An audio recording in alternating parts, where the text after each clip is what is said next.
Qu'est-ce que ça veut dire? J'ai pas envie de m'asseoir, qu'est-ce que tu veux? Je vais te dire que je n'étais pas du tout au courant pour les cassettes. Et alors, c'est tout? J'ai demandé de venir parce que je voulais que tu sois présent.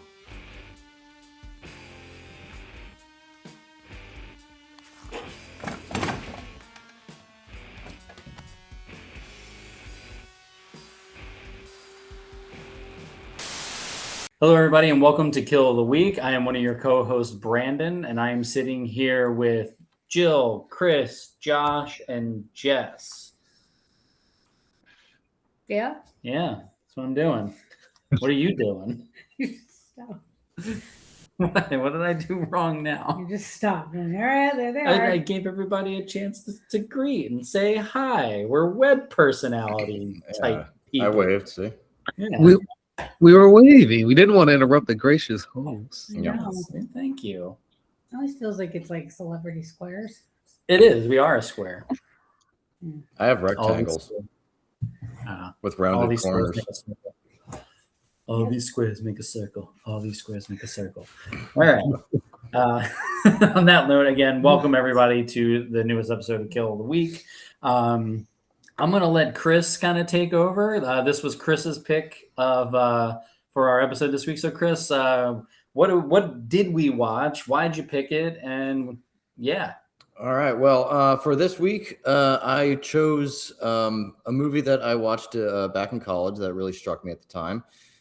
It's the 2005 Michael Haneke film, Cachet. I couldn't tell you who it stars because it's a French-German co-production, and I am not all privy to like who the stars are over there. But it's about I can tell you, I got the cast. Oh, okay. I'm going to butcher it, but I have the cast. The lead actor is Daniel Atuli, who plays the character of Georges. Juliette Binoche plays the character of Anna. Maurice Benichow is Majid. Lester Manikdansky is Pierre. And Walid Afker is Majid's son. I butchered all of that, and I apologize. But French is such a beautiful language. French is a beautiful language. Although the other names are not French for the characters, is it Algerian? Yeah. Yes. Mm-hmm. So please continue, Chris. I'm sorry. Anywho, well, that's who it stars. Basically, it's the story of a TV personality, a guy who's he's like a TV host and has programs on like public television. So he's like moderately. He's not like a huge star, but he's like a successful TV guy. And one day he starts getting. He lives with his wife and his 12-year-old son in Paris. And one day they start receiving videotapes. Somebody is setting up cameras in various parts of their neighborhood, like watching their house. And it's just like a shot of their house that's extremely long. And they're leaving these tapes like on their doorstep and in their mailbox. And they start becoming more like they're following them at like work and other places. And they have no idea who's leaving these tapes or why. And then they starts getting bizarre drawings that are vaguely disturbing. His son starts getting them. And it becomes this mystery, like who is this person like stalking them and who is being this like watching them from afar, and why are they doing it, and why are they trying to like bring up certain things. And it the whole thing in an attempt to try to figure out who could possibly be doing this. The main character, Georges, he has a suspicion it's somebody from his past when he was a kid, and he eventually like chases him down. Well, it just kind of like snowballs from there. Spoiler alert: the kill of this, it's a very slow, lot of like extremely long takes. If you're looking at like a long wide shot of like the dude's house or like crowds of people to try to find clues in it. Like, wait, who's that guy? Like, back up. Like, what could that guy be doing? Maybe that has something to do with this. eventually it leads him to a childhood person that was almost his like half brother, and they had a history that he kind of like buried and kept secret, and it eventually leads up to the stepbrother's suicide, graphic suicide out of nowhere. He's just like, oh, I just wanted you to be here. I wanted you to witness this. He slashes his throat. Blood goes flying everywhere. And I remember that scene just, it really, like you knew it was coming, like there's foreshadowing that something violent's going to happen, but it really comes at the strangest, it really jumps out from like the long pacing of the movie. And I think that was, one of the reasons like I chose it, because it's a really intricate. There's a lot going on here. A lot of themes of like white guilt and racism, but more also like, especially nowadays, themes of surveillance and how people just like reacted differently to that. Like that was a bigger deal like 20 years ago. Like our collective like assertion, collective like acceptability, like a sense of like acceptance of just mass surveillance has changed so much that after I rewatched it, well, I guess just because I expected it now, but it seems more like it would be less terrifying today if somebody were leaving. I mean, it'd still be terrifying, but if somebody were leaving tapes of like somebody watching me and be like, okay, who'd I piss off on the internet, you know, as opposed to I think uncovering if secret. Yeah, if they're leaving videotapes, I'd be impressed. Like in today's age, You have to leave the VCR. yeah, with it'd it. be pretty rad if they were Like one doing day that. it's a VCR, the next day it's the tape. You If kind someone of- were to sleep, I'd be like, well, Yeah. wonder who's on it. yeah. Yeah. Just leave the note outside. I don't have a VCR, but thank you for the tape. Say Next day there's a VCR. say yes to VHS. That's what I say. Mm-hmm. Can't go wrong. So we talked about this already, like off camera, but for the episode, just show of hands of who have seen the movie in its entirety. So the three of us, but you guys watched like a bunch of information about it. You got a whole bunch of like different perspectives and things like that, right? Yeah. Maybe not perspectives is not the word I was looking for, but you know what I'm trying to say. Yeah. Interpretation. Interpretation. Had like other scenes too, so you got the gist of what was going on. So the whole movie it's in French. The entire movie is in French. When you guys watched those things and they showed the scenes, did they have like the subtitles and all? Like, were you able to like catch it? Yeah. They were French subtitles. And I took French in high school, and my teacher would be so disappointed. That's so funny. I'm sorry. I will say that when we first saw the clip of the kill scene and it was just in French with no subtitles, I'm like, all right, well, that sucks for that guy. Yeah. I couldn't understand a goddamn thing that's happening. I'm like, all right, well, what'd he do? No idea, any context. Made a lot more And- sense after I watched the movie. English And subtitles. that true, and that's what it confused me. But the other informational video, what actually went to the background, I'm like, okay, now that scene makes sense. 100%. Yeah, sorry, go ahead. I didn't mean to cut you off. Oh no, you're good. I was gonna. No, it's back. It's back to you. I was gonna answer a question you didn't ask yet.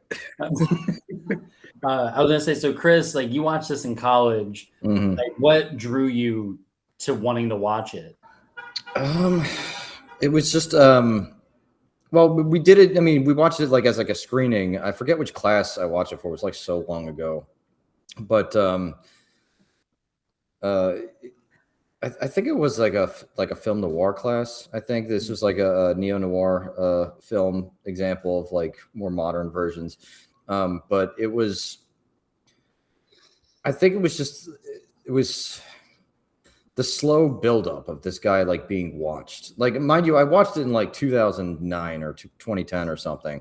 So, and again, like mass surveillance at the time was still something that, I mean, I'm still very much against it, but it's like, you know, like it or not, it's here to stay. It didn't seem as prominent at the time. You know, there was still like all this sense of like, oh, you know, like privacy rights and that type of thing. I know that seems very vague, but I remember I was just struck by like the pacing of the whole thing and how everything was so. I expected something bad to happen the entire film, but I didn't expect what happened when, and it just kind of comes out of nowhere because I came into this movie completely blind. Remember the DVD menu when we played it in the theater? You know, it had the blood stain, and I was like, "What is that shape?" It's just kind of like a cool, like radical shape. And then you realize when it happens that it's just it's like I love how it's just like the buildup of like pain and tension that this guy like just tried to bury, you know.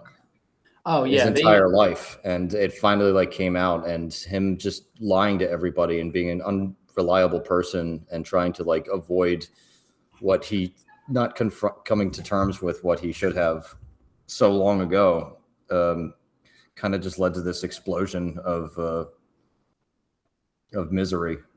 Yeah, with the like before we watched it, like seeing a 2 hour runtime is daunting. Like it's 2 hours long. It's in another language. It's just like, man, I don't know if I'm gonna like enjoy this film or not. But like Joe and I, we put it on and we were both just like so mesmerized by the way it was shot, the visual storytelling of it, that like I needed to know what was going on visually, like verbally, but visually you can see like shit is going on. You can see that this character he's really keeping a secret. Like, what is this guy's deal? Like, he's hiding something horrible, right? Yeah, and like the way that he was going about, and with Michael Haneke, what he did, like I did a little bit when I was doing my research. I read this little fact of to keep, and I'm going to quote this from I think it was on the wiki or IMDb where I get all my sources. Yeah. It said to keep her to keep her character in the dark about what was going on, much like her husband in the film for the character of Juliet plays. Michael Haneke did not communicate with her at all while filming, so she's not getting like any communication from the director. Her character is not getting any communication from her husband of the actor. She is just completely out of the loop. And like when you go back and watch it and you watch them like argue back and forth, like with knowing that, you can tell she's not yelling at the actor, she's yelling at the director. Like, what the fuck is actually going on? She's being kept in the dark, and it's frustrating. You know, it's so frustrating that she really used that too. Like, you can tell that she is just terrified. You know, like somebody is like stalking them and making vague threats to her family, and her husband clearly knows something's going on, and he's being super secretive about it and not telling her. Oh, and it's like this because you can tell from the onset that their relationship is already kind of strained. Like they never see each other, and they're never intimate with each other. They're never like, they're always working. When they do see each other, they're very much like, how was your day? You know, like, is dinner ready? It's very much through the motions. Yeah. And so this whole thing, it's just like, it's almost like watching a marriage come apart too. It's got that like second line to it, you know, and you really, really feel for this woman. Like, like she deserves to know what the fuck is going on. You know what I mean?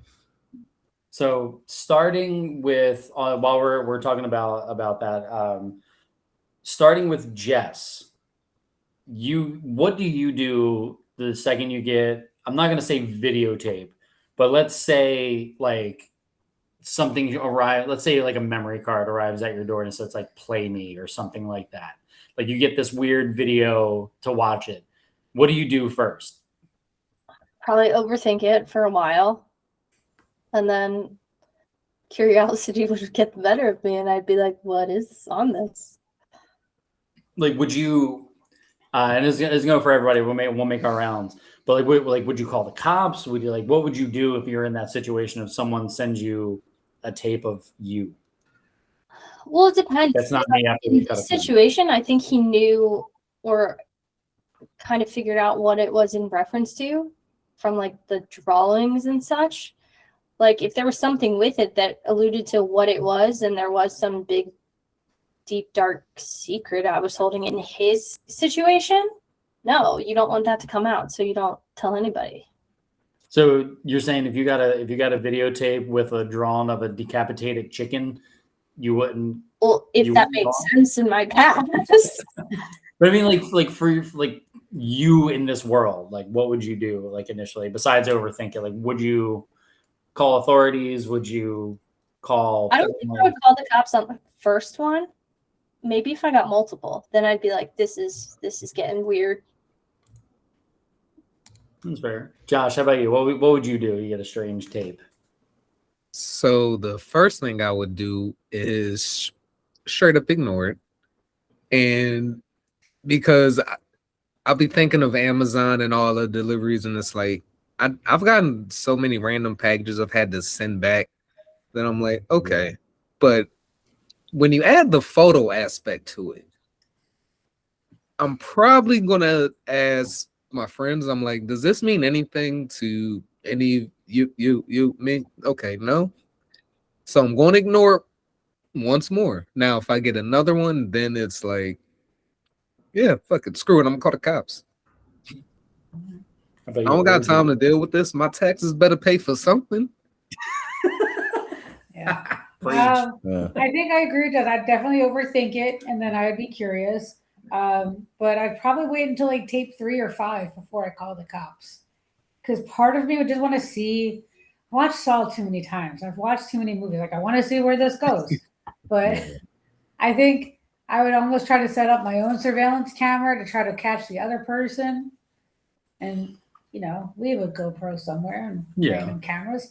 But I think like in reference to the actual movie, like he goes out there to look at where the shot is of where someone could be recording from, and it's just this very open street. Like there's the shot from his house, like he's standing in the middle of the street, like someone's just staring at you straight on recording. So there's really like no angle that this person was hiding. That the recording is in theory in plain sight, but it was still completely missed.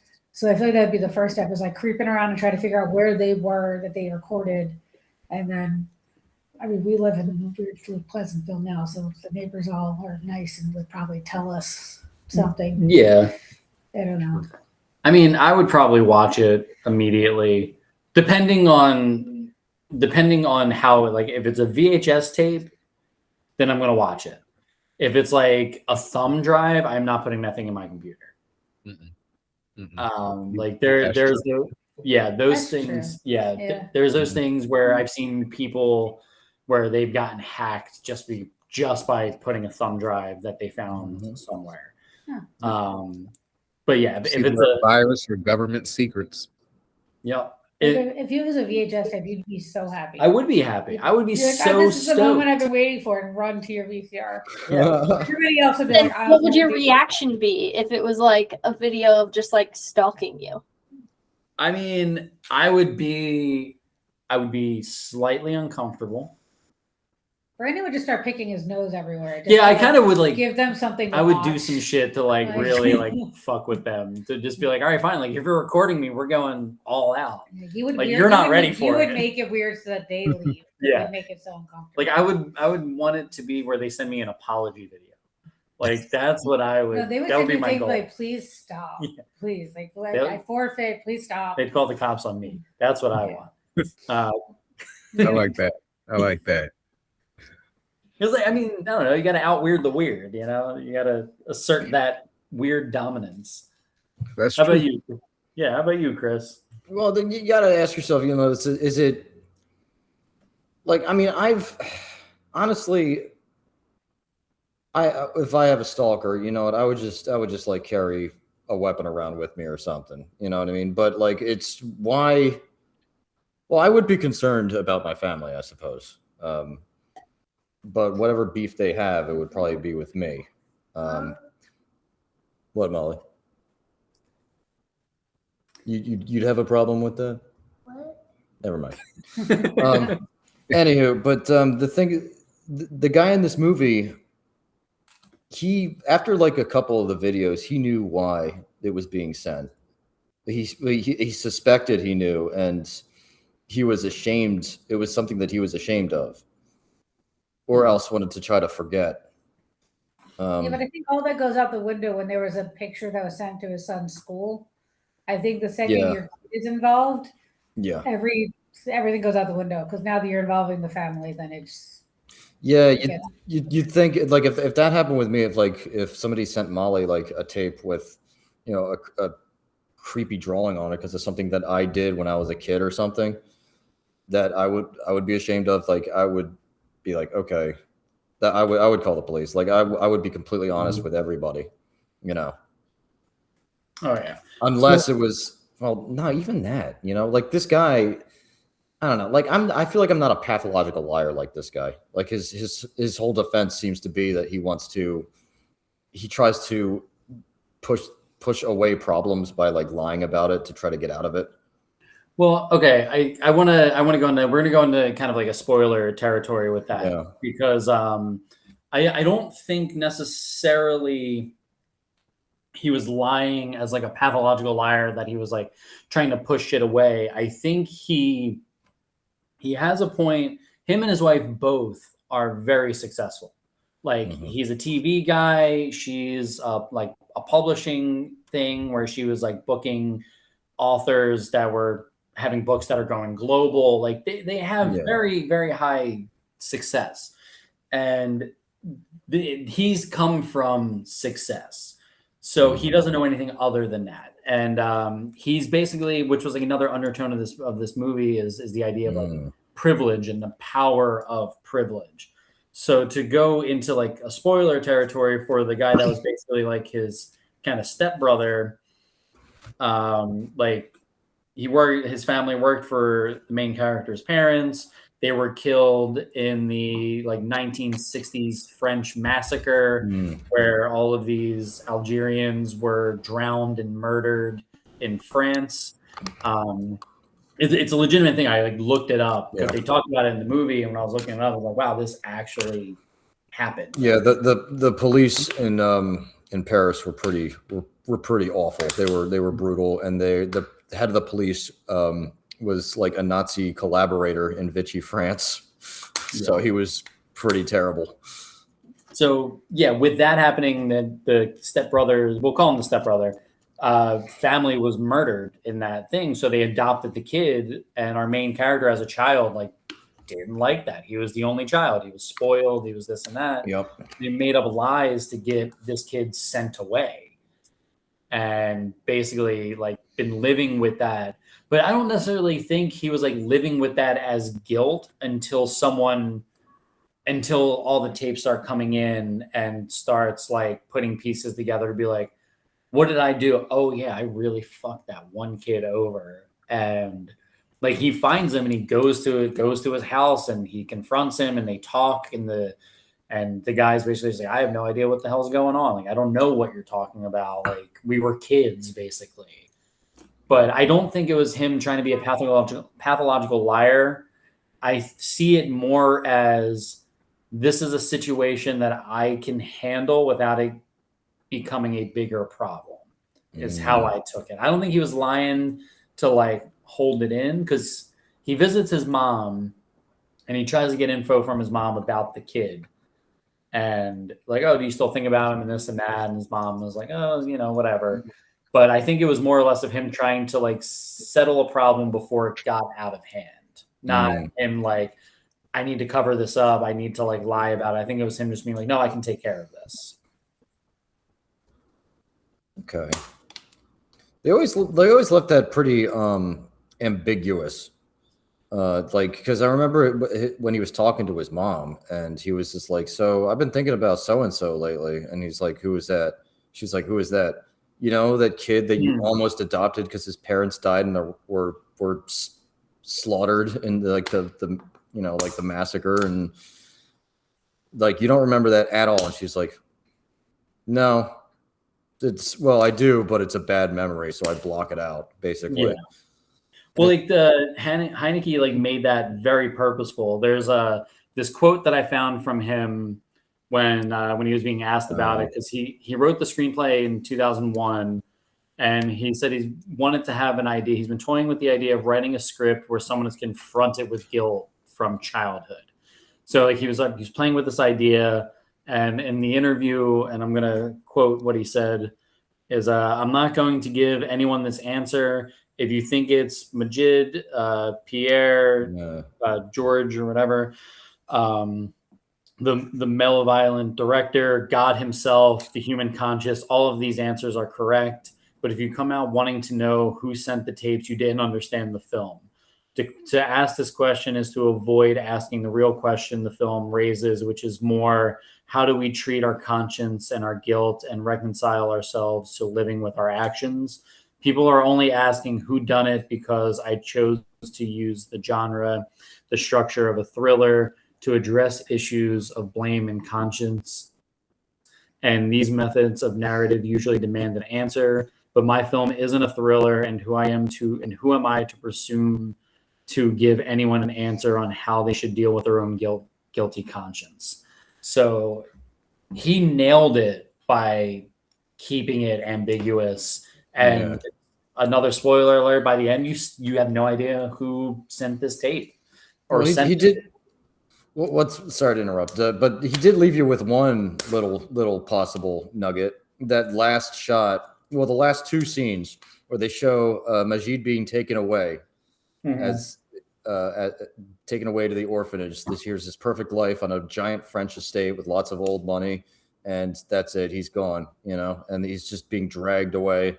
And the mom probably wants to, she thinks that he's like a crazy kid who's trying to threaten her son. So she's very happy with getting him out of there, and probably that's probably why she didn't want to remember that, because she wanted to adopt a kid, and the poor kid, but the kid turned out to be a monster, which he wasn't a monster. His son was just lying about it. But the scene right after is of the other kids, the next generation at school. Because if you see Majid's son walks up to Georges' son, what's his name again? Pierre, yeah. And they talk about something in a friendly way. Yeah. So I read that in the wiki of that's what happened. So when the scene plays out, you have to know the characters to see it, because we missed it the first time. Yeah. We had to rewind to catch it, and then when you see it happen, it really does kind of settle in a possibility that, because right before that, Majid's son confronts George, or whatever, however his French George name is, of how does it feel having to live with this guilt of basically murdering somebody? Yeah. Well, to me, those two scenes, they don't really suggest any type of maybe the kids were in cahoots, but I don't think it does. I think it's a sense of here's where we started and here's how it's closing the next generation. It's it's all good now. We're friends, Yeah, fair. That's it's come full circle, and there's it's almost like a sense of closure. Yeah, the son of the two kids coming together, doing for some reason or another. Maybe they did plan something together. Maybe it was that. Who knows? I don't know. There's a question of how did the one son know where the other one went to school? There's a clear age difference. Yeah. So was he the one who sent the tapes? It's doing exactly what we're doing, exactly what he wants us to do. Yeah. Keeping it up for debate because it's not clear. Yeah. Because it doesn't matter, because that wasn't the point. The point was to, confront. My theory is that there was no one making the tapes. It was just a subconscious thing that he was doing. Fight Club? The Deus Ex Machina tape.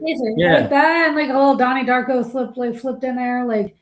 There's literally no way, when you see the few angles of where the camera would have been to shoot the house, someone would be standing in the middle of the street, in the driveway, whatever it was, straight on staring at the house. There is no way around that. No, you're right. For Actually, the amount of time, especially because the other tape was his first confrontation with the dude, and the camera's directly on in the room. So I think it's more of his subconscious processing, because as you see throughout the movie, he and his wife are in basically a loveless marriage. She's more focused on her career. She's focused on every 5 minutes they have their friends over. He's having a full-on crisis, and she's like, well, what do you want me to tell them to leave? Like, she's fighting with him about her friends being over and pretty much entertaining, and too busy to help him while he's having a complete breakdown. There's really no compassion between the two of them of what either of them are going through or being there for each other. Like, they have nothing to say. They pretty much share a house, they share a meal, then they go about their ways. So he had no one to talk to. He had nothing to do. Why it started and what was the jumping off point for it, I don't know. Because I mean, even like the son hinted towards it of assuming that his mother was cheating because of how much time she was spending with the husband of the couple that they are friends with. And there's kind of implied moments that they're very close together. Nothing like substantial, but it was implied. So it's like everyone else is like, his son is seeing the household falling apart. Maybe within the failing marriage, his brain started to kind of like give up and start thinking of different times in his life that he struggled or a challenge or whatever it was, because he had to actively seek out his, what we're calling is his half brother. There's the one tape that kind of shows the street, and they had to search for him, and like he found the apartment, and even his brother's like, how did you find me? Like, you weren't supposed to know that I lived whatever distance nearby. And a very like fucked up line that stuck with me. But also, this was the translation, so we don't know if that's really how it was meant to be. No, I think it was meant to be that, because when you learn about how much privilege this guy was, that he comes from money. That didn't you tell from the amount of books that were in his living room? There were so kitchen? many books in the whole kitchen house. Was just. I mean, their set deck was insane. Let me show you how smart I am with every single book that's ever been created. But like the videotape showing the hallway to Manjeet's apartment, that he blatantly, the main character blatantly called it out. It's in a low rent apartment, and it's just like it was like a low rent hallway. Low rent hallway. Thank you. And he's just the like, shit out of the hallway. Like, damn. Yeah. What a twat. I'm saying that's disrespectful. Yeah, but I think if you look at the whole thing, like you see he's living in this home that has 1,000 books. They're having wine and fresh cheese at dinner. Like, they have a very well-off home. It's a very minimalist style.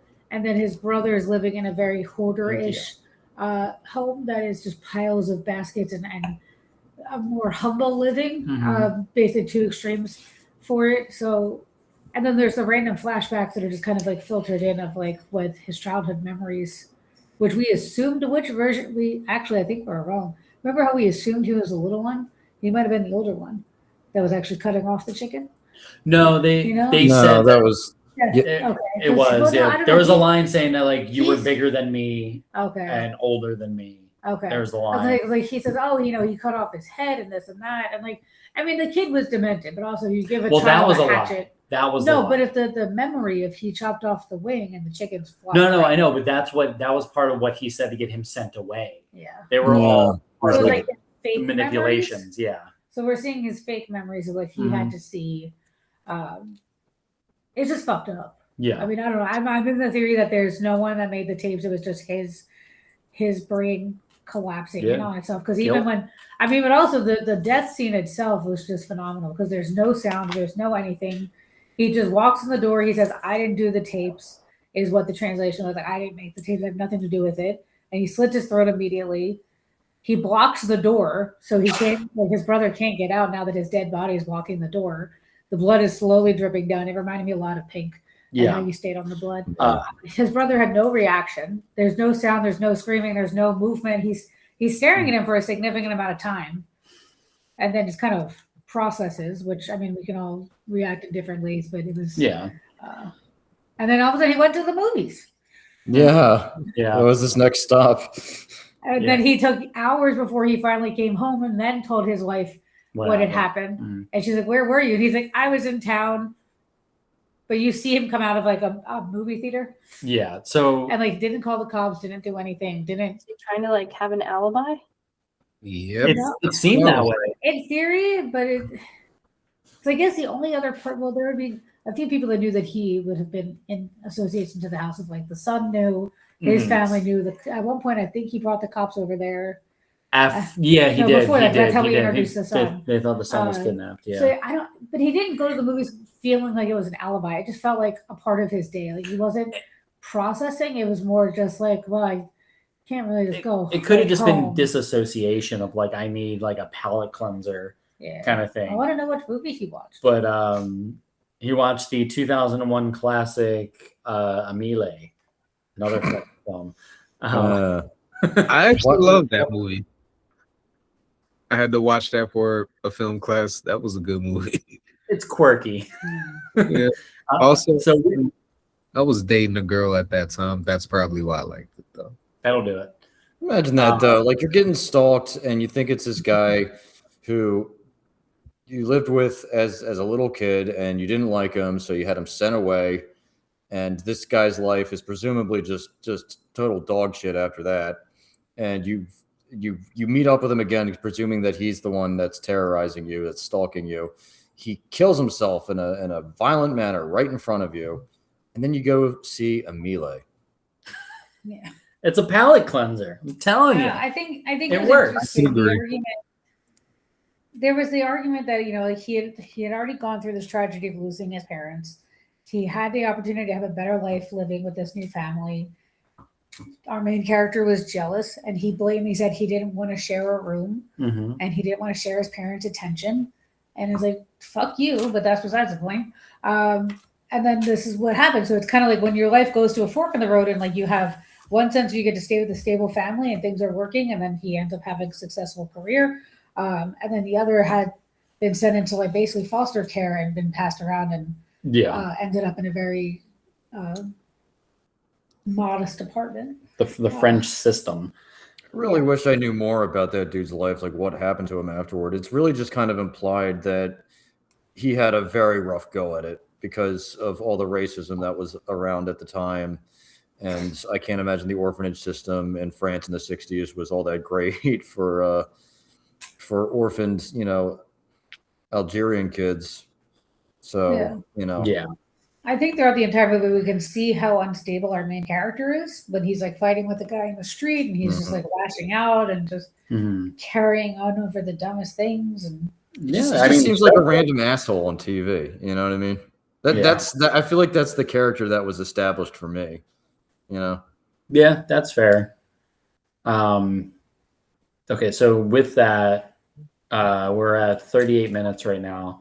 So with all of this, I want to go into the actual kill itself. So I'm going to start with Jess. Your first reaction to when you've seen the kill. So I watched the kill scene first before I watched any other informational videos. It happens very fast. I wasn't quite prepared for how quickly it happens, and it's just kind of like a moment of shock. But again, I didn't really know anything in watching it. And then watched all the informational stuff, background of the film. And when you watch it again, you get more of the gist of what's going on. But I think it's also the way it's shot. It just like seems real. Like there's no like crazy like cuts, close-ups or anything like that. And again, it happens like super fast. So at least it felt like it did when I was watching it. So there's not really a lot of time to process. I almost felt like that's how the character kind of was too, just like what just happened. Like, so there was definitely like a shock factor. And I think once you got more of the information, I think there was more emotional undertones to it too. Oh, definitely. Yeah. Josh, what was your first reaction going into this? So my first reaction without any prior knowledge was it was filmed beautifully.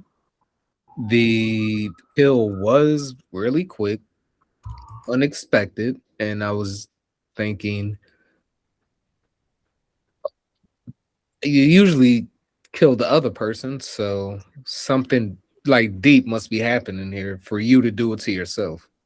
So then after the informational video, and then it brought up about the massacre and that he was hiding that he was a part of it. I was like, oh,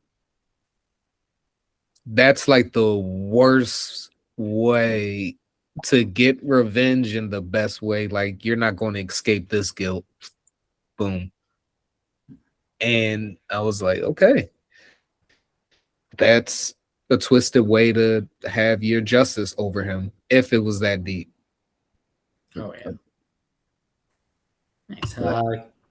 Chris, what was your first reaction seeing this kill? I was just like, I think I looked at it completely from like a technical standpoint, and I was just like, oh shit, type moment. But also that one thing I appreciated about it from like is that every shot in this movie is very flat. Like there's no depth at all. Like everything's just flat as a pancake. And so it almost like makes everything seem like everything's a poster, and there's little bits of detail that you're trying to like point out. And that kill scene might have been the flattest of them all. Like it was right up against a wall. The chair was right there. There was no place for anybody to hide. It was just like a two-dimensional, almost like a cartoon, And I think that was just, there's no place for any more place for this guy to hide from. Is a metaphor for like no place for him to hide from there's no nuance to it. Like he's just, this is what you did, and this is what you have to deal with forever now. There's no other way to look. There's no other way to look at this. It's quite plain, and I think that it made it just seem so harsh. Like it sat with me for the rest. It sat with me for years. I mean, I still remember. That's why I chose it like tonight, because I wanted to like re-examine it. Jill, what was your first reaction when you saw this kill? Okay, so the first time I watched it was just the kill in French with no context whatsoever. So that sucked. I was like, well, that's a shame. Don't know this guy. Don't know what the hell they're saying. I really enjoyed the movie. I will say the one thing that surprised me was like, we really watched the movie. Like we all the time we're watching things, we're on our phones at the same time. There's distractions and everything. When the entire thing's in French and we actually had to sit down and read the screen, like we were more focused on a movie than we have been in a while. So it was really nice to be forced to focus on what I was watching and like sit still and pay attention to one thing, which kind of just changed the viewing experience, because I feel like I'm so used to being on my phone and something's happening in the background, and then the TV is just like an add-on. Well, when's the last time we watched something different? That's the other thing. So I may have restarted the Golden Girls for the 1000th time. I mean, like, whatever. Yeah. I don't always have the brain capacity for new content, but I'm really glad that I watched this. I mean, it was shot beautifully. It was very diluted colors. It was very, it was just the way they used space. The whole thing was incredible. I mean, the kill itself was not what people are used to of like theatrical and over the top of what a lot of movies today are. It was just, I thought it was really well done. Like it wasn't a lot happening. It was quick. And it was silent and uncomfortable, and it stayed in it to make you uncomfortable, and you were just staring at the blood dripping. Like it wasn't the typical screams, there wasn't sirens, it wasn't running around carrying on. Like you had to sit with the uncomfortable, and the idea, like literally, he was forcing him to deal with the uncomfortable. Like if you weren't guilty before, like I'm gonna literally do this in front of you. Like how much you must hate someone to kill yourself in front of them. Like, your problem now, bud. And then he's going to block the door to make one last punch. To be like, climb over my dead body if you want to get out of here. Like, you have to see me now. You have to deal with me. Mm-hmm. I'm literally in your space with you. You cannot avoid it. You can't run from this anymore. It was wild. And then he goes to the movies. It was fucking nuts. Yeah. It was wild. I really enjoyed it. Oh, good. Yeah, my reaction first seeing it, also in French, no subtitle, no context, was just, damn. I just watched this dude paint the walls red. And no, I agree with Chris that like the entire movie's flat and this is flat. But that blood color, like it screamed like Giallo to me. Like as soon as like, the high contrast of that red, just like it popped on those fucking similar color wall, like to this kind of. Yeah. and just seeing the red just like pop, and already was like sold. I need to see what the hell's going on. The beauty of that, with going in and watching it with context, the thing that fucked me up was every time throughout the movie when he went there, I was waiting for it to happen. So I kind of regret watching the kill first. The kill's also in the last half hour. Yeah, it's in the last half hour of the film. So we already watched 90 minutes and this has not happened yet. So my whole thing was, this is it. Like this is what's going to happen. This is it. This is the scene. This is the scene. It never was the scene. And that's good in a way because it kept me like on edge. But at the same time, I wish I saved it. But like that, I don't know, like just watching that and then seeing all the background, the beautiful thing about it and the thing that I really liked was there was zero hesitation. There was no like, okay, hey, come in, like, cool, man, check this out. I really need you to see this. And then pop. Like he popped his throat like a fucking balloon. It was insane. Yeah, I was really taken back by it. And I agree with the idea of just like pure, when you run on just hate and that, like, how much you can like loathe a human for what they've done to you. And that's like the ultimate thing. Cause it's like, hey man, you're getting what you want at the end of the day. You're getting me gone. And this is like the best way that I can do it. It's quick, it's swift, it went by really fast. I agree with Jess on that one. It just fucking flew. One thing I want to do, I want to definitely give a lot of credit to the special effects guy was Waldemar Pokromiski, French. He worked on other Haneke films as like The White Ribbon. He worked on Schindler's List doing effects. So this guy is pretty heavy hitter, especially when it comes to blood. It seems like the way that they did it was so seamless, and you know how they did it. He had he palmed the blade. He had the blood pack and everything like that. Like you can see how they pulled the stunt off. But it's like the greatest magic trick of all time of like, how to do it, but you want to know how they did it because that thing got like fucking hang time. Yeah. With how much of like a geyser. You keep watching it just pulls on the floor too. Yeah. It just keeps going. Watching it drip. And like, I was so mesmerized by all of it because like they captured just that. They captured it was real. It was like watching someone really die. Like I don't know if anyone's ever seen like the original Faces of Death movies, but like it was like watching a Faces of Death segment for me.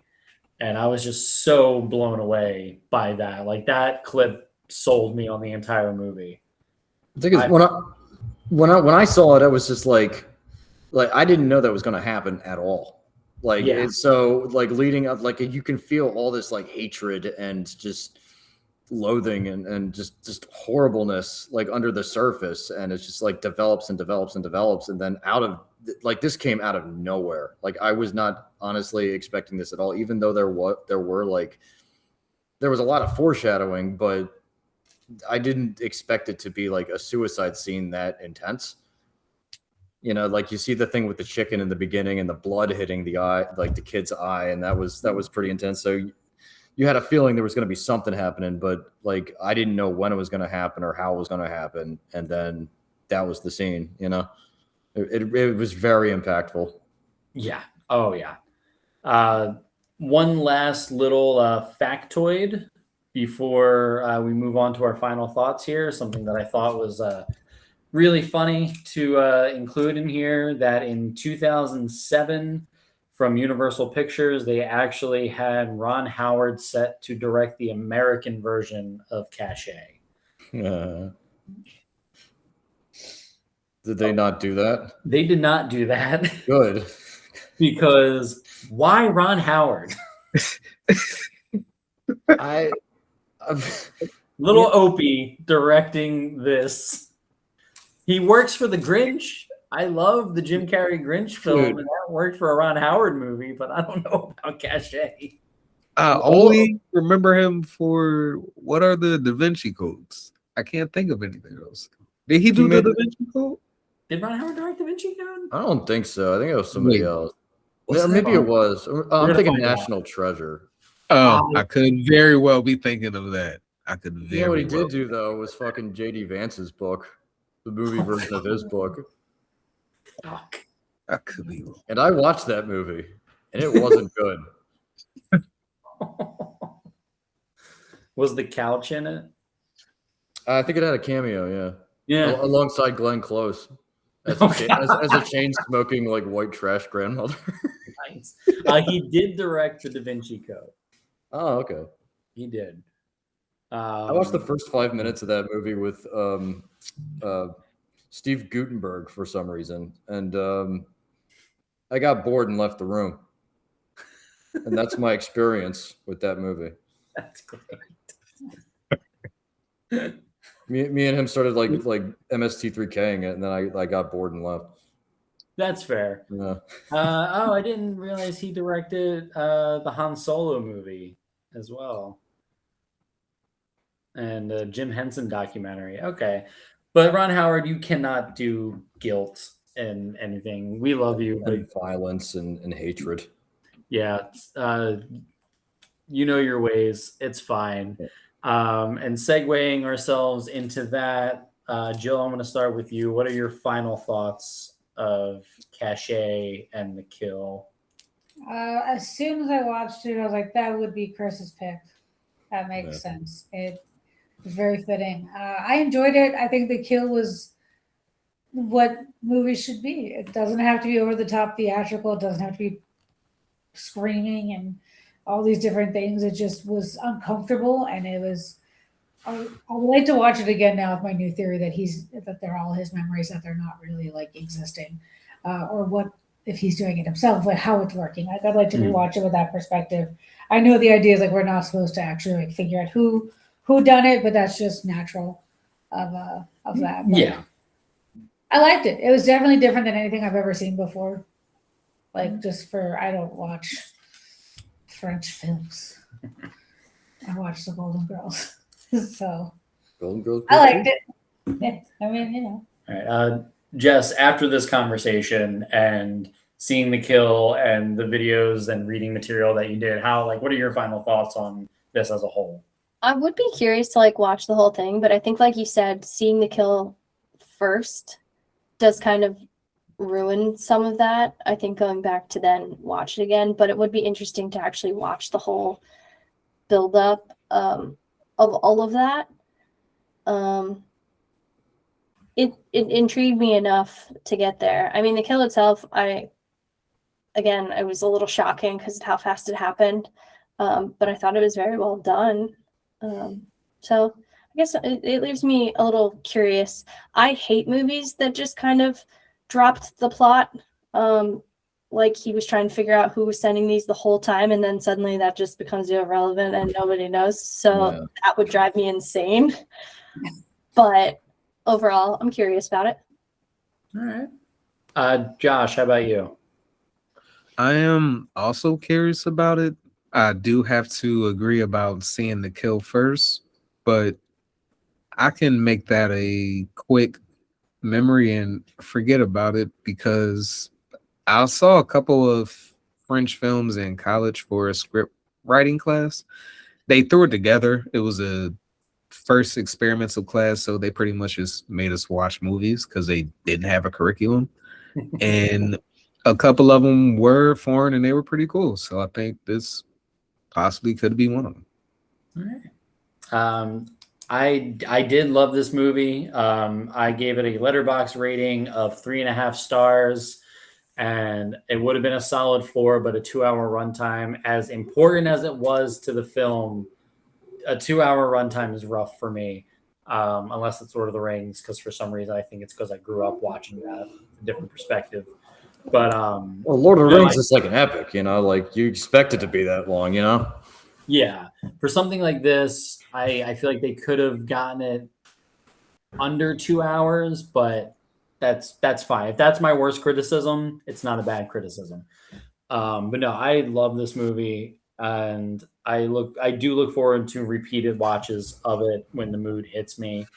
I did kind of go into it with the same kind of mentality of like, oh god, it's like it's a French film. It's a 2-hour French film. Like the only other French film I really watched was Emilie, and at the time I did not like it because I felt like this girl is ruining people's lives for no fucking reason. I'm sure there was, I just don't remember. You got to get the right photos. It's all about Yeah. that. It's all Yeah, about I did like when she changed the dude's shoe size. Thought that was fun. That was kind of I cool. have no idea what you all are talking about. I had to watch that for Connor's podcast. But no, this film was great. God, I feel like I had something else that I wanted to say about it. But no, I think it's good. I think it's essential viewing. I think a lot of people need to watch this because I think this film nails tone. By the second that first frame comes up and you see how symmetrical the shot is, how it's framed, how the colors are, and then when you get inside the house and you're seeing the living situation, you immediately know that there is no life behind the eyes of these people who live in this house. Like that house is a house. It is not a home. Like you feel that the second that the film kicks off, and that sets the tone right there. No one knew where the kid was for the beginning of dinner. They just knew like, oh, it's 4:00. We have to eat. We have a kid. Where is that kid? Like you feel all that in the first 5 minutes of this movie. And I think it's essential for people to watch as a writer, as a filmmaker, just to learn how to set a tone properly. So with that, I'm going to give it to Chris to send us off. All right. Well, I hope you enjoyed this podcast. Wait, what are your final thoughts? You didn't give us your final thoughts before. Oh, my final thoughts. Right. Final thoughts. Sorry, I skipped a beat there.